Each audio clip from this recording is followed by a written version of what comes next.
आरती कोना के जीते छोटू के बिना अब कोना जीते दुनिया तो सुनसान हो गेल बिजली के तार सटा के छोटू के गेला कैमुआ मिलले बोलैली कैला भरावा देला कै रे दुनिया उछाय रे भाई मिलले बोलैली कैला भरावा देला कै रे दुनिया उछाय बिजली के तार सटा के छोटू के गेला कैमुआ बिजली के तार सटा के छोटू के गेला कैमुआ छोटू के गेला कैमुआ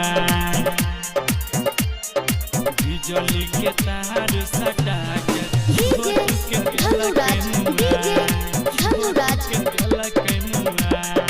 ढेर दिन से करत रहे फोना रे बाबा रे करे खाती आइल भर से मुलाकात रे ढेर दिन से करत रहे फोना रे बाबा रे करे खाती आइल भर से मुलाकात रे घटना घटैल कई भाई रे दिला गेलै कह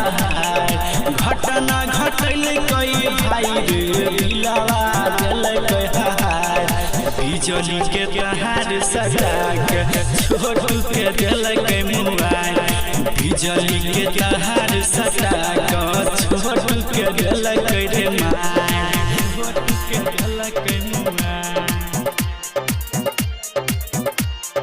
बिजली के तार सटा